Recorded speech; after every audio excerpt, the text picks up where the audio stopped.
नमस्कार दोस्तों, मैं हूं नवीन कुमार मिश्रा। नेस्टी भारत में आपका स्वागत है।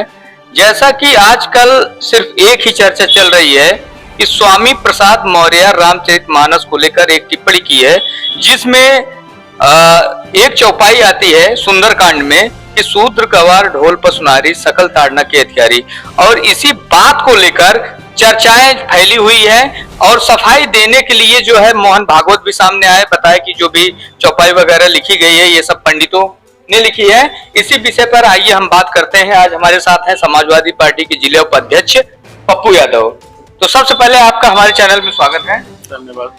तो हम आपसे ये जानना चाहते हैं कि स्वामी प्रसाद मौर्य जब तक बहुजन समाज पार्टी में थे तब तक उन्होंने रामचरितमानस पर टिप्पणी नहीं की, जब तक भारतीय जनता पार्टी में थे तब भी नहीं टिप्पणी की, लेकिन समाजवादी पार्टी का दामन थामने के बाद उन्होंने सीधा रामचरितमानस पर टिप्पणी की है। तो क्या इससे पहले इन्होंने रामचरितमानस नहीं पढ़ी थी? इस विषय पर आप क्या कहना चाहेंगे? देखिए, स्वामी प्रसाद मौर्य जी का जो भी बयान है ये उनका निजी बयान है। और रही बात समाजवादी पार्टी की, तो समाजवादी पार्टी सभी जात, सभी धर्म और सभी ग्रंथों का सम्मान करती है। और रही बात जो चौपाई आजकल जिस चौपाई के बारे में कहा जा रहा है, यह चौपाई अगर किसी धर्म को, किसी जात विशेष को, किसी समाज को अगर ठेस पहुंचाती है तो हमारी समझ से यह ठीक नहीं। आपको क्या लगता है कि ये चौपाई जो लिखी गई है इससे ठेस किसी समाज को पहुंच रही? हम ये पूछना चाहते हैं कि इस चौपाई का अर्थ, जैसा कि जो शुरू से ही कहा जाता है, अगर वह नहीं है तो क्या है, इसका अर्थ भारतीय जनता पार्टी बता दे।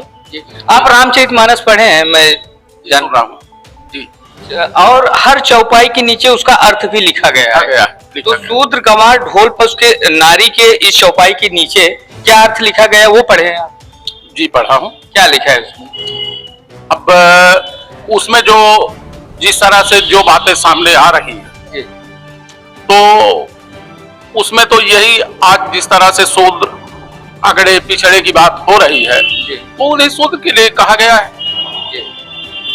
जैसा कि हमने भी रामचरितमानस पढ़ी है, लेकिन उस चौपाई के नीचे साफ साफ अक्षरों में लिखा गया है कि उसमें जब भगवान श्री राम समुद्र से रास्ता मांगते हैं और रास्ता नहीं मिलता है तो वो सीधा अपना धनुष बाण उठा लेते हैं, तब समुद्र प्रकट होता है। समुद्र ये बात कहता है और नीचे अर्थ लिखा गया है कि सभी को शिक्षा का अधिकार है, चाहे वह ढोल हो या नारी हो या जो भी है, जितने भी हैं, सबको शिक्षा का अधिकार है। उसमें उसके चौपाई के नीचे सीधा सीधा अर्थ लिखा गया है। क्योंकि मैं भी पहले नहीं पढ़ा था, लेकिन जब ये बातें उठी तो हमारे घर में भी रामचरितमानस की किताब है, मैंने सुंदरकांड का वो अध्याय खोला, अब मैंने पढ़ा तो उसमें भी कहीं पे भी शूद्र जो है, जैसे कहा जाता है कि जो आज की डेट में बैकवर्ड है या SC ST हैं, इन लोगों को लेकर जो टारगेट कहीं ना कहीं विभाजन की बातें चल रही हैं।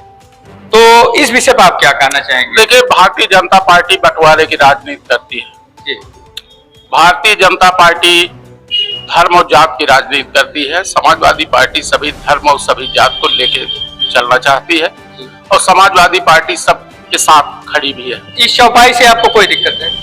जो मिश्रा जी आपने हमसे अभी कहा कि समुद्र पार करने के लिए भगवान श्री रामचंद्र जी जब आए तो उस समय की यह चौपाई है, तो शायद ये कहना आपका गलत है, क्योंकि थोड़ा बहुत रामायण चौपाइयों के बारे में हमें भी जानकारी है। जिस समय की घटना आप बता रहे हैं उस समय की चौपाई यह थी कि विनय न मानत जलद जड़ और गए 3 दिन बीत और बोले राम सकोप तब भय बिन होय न प्रीत। सही बात है, लेकिन ये दोहा है, ये दोहा है, ये चौपाई नहीं है। मैं चौपाई की बात कर रहा हूँ। ये चौपाई में ये चीज है, मैं पढ़ा हूँ और तब मैं बता रहा हूँ। मैं आपको दिखा भी सकता हूँ, अभी आप गूगल पे सर्च कर सकते हैं, उसमें इसका अर्थ यही दिया है। नेताजी, इस विषय आप क्या कहना चाहे? दूसरी बात, ये जो मोहन भागवत का एक बयान आया है कि जो किसी ने पहले ये जाति वर्ग व्यवस्था बनाई थी, ये पंडितों ने बनाई थी, तो आपको क्या लगता है पंडित कहीं ब्राह्मण से बिलोंग करते हैं कि पंडित का मतलब ये होता है कि जो ज्ञानी गुणी हो उनको कहते थे? देखिए, जातीय व्यवस्था तो आज की व्यवस्था है। हम ये समझते हैं कि इससे पहले समाज में सिर्फ वर्ण व्यवस्था थी। वर्ण व्यवस्था थी, क्षत्रिय, ब्राह्मण, शूद्र, वैश्य, इनके अलावा हमें नहीं लगता कि कोई जातियां रही होंगी।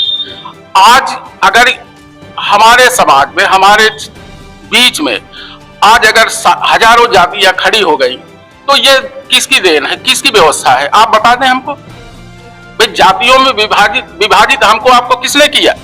आप बता दें किसने किया भाई। अगर नहीं, अगर हम कहते हैं कि हम अहीर हैं, ये ठाकुर हैं, आप मिश्रा जी हैं, ये कोई और है, तो हमें तो नहीं लगता कि आपके खून का रंग कुछ और होगा, हमारे खून का रंग कुछ और होगा, इनके खून का रंग और कुछ होगा। हम सब इंसान हैं, हम सब इंसान हैं। जातियों में तो आज हमको बताया गया कि तुम शूद्र हो, तुम ठाकुर हो, तुम पंडित हो, तुम ब्राह्मण ये हो। जातियों में यहाँ हमको बांटा गया, ऊपर वाले ने हमको जातियों में नहीं बांटा। यही तो मोहन भागवत भी बताए हैं। तो मोहन भागवत बताए हैं तो वो तो उनका अपना निजी विचार है। मोहन भागवत जी बताए हैं तो आप क्यों नहीं जाति जनगणना करवा देते?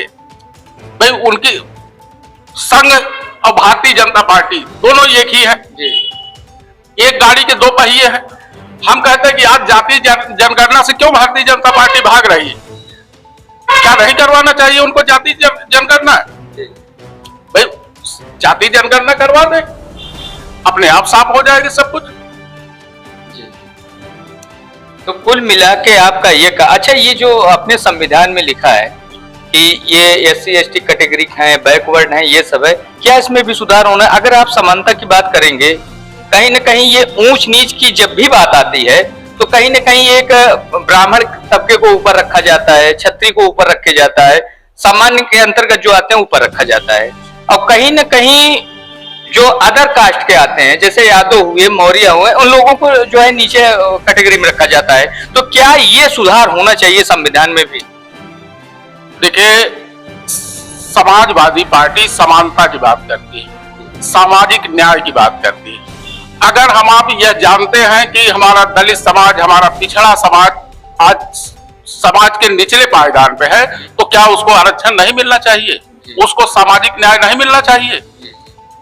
उसको उनका हक मिलना चाहिए कि नहीं मिलना चाहिए?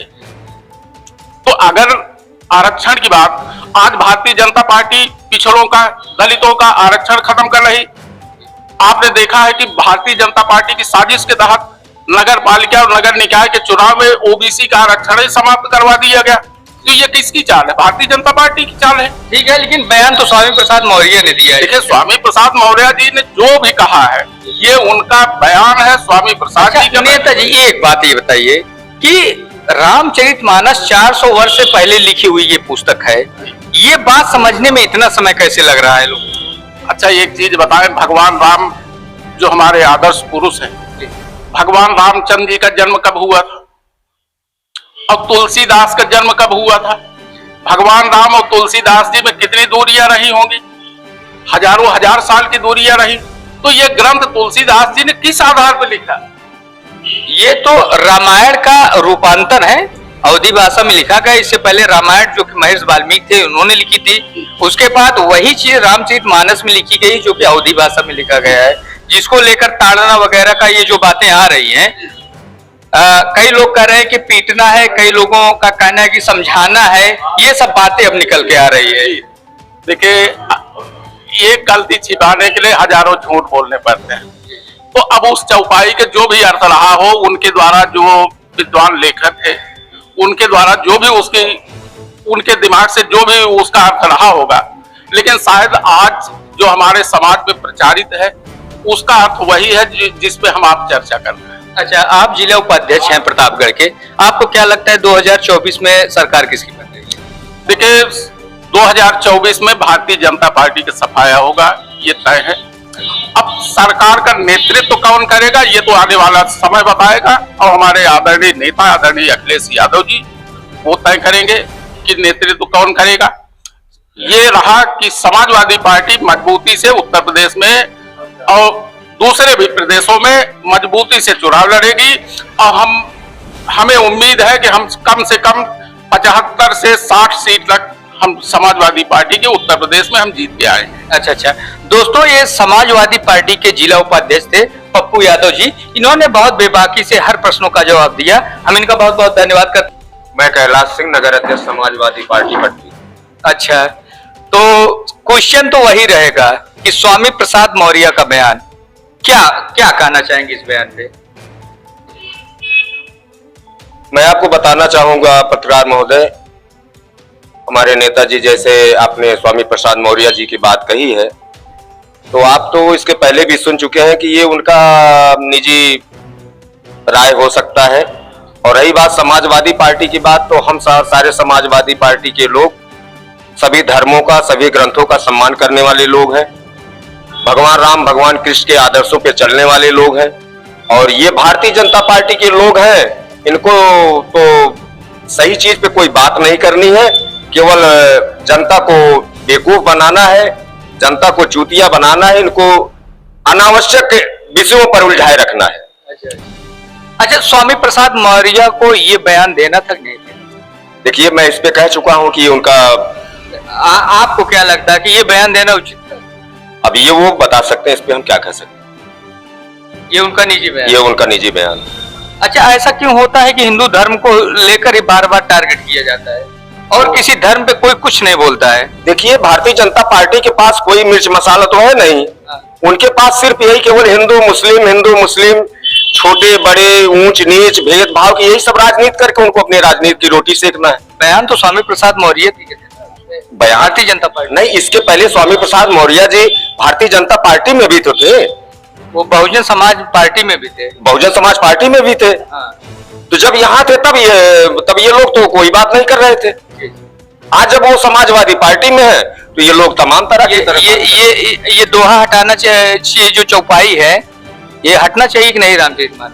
देखिए, ये बहुत पुरानी बात है, हटना चाहिए कि नहीं हटना चाहिए। हाँ, हम जरूर इतना कहेंगे कि अगर समाज में बात किसी विषय को लेकर के अगर चर्चा उठी है, चर्चा हो रही है, इस पे उनको जवाब देना चाहिए। जवाब देना चाहिए। बहुत बहुत धन्यवाद दोस्तों। तो स्वामी प्रसाद मौर्य को लेकर जो भी बयानबाजी चल रहा है, सारे प्रश्नों का जो है बहुत बेबाकी से जो है नेताजी ने जवाब दिया। बहुत बहुत धन्यवाद।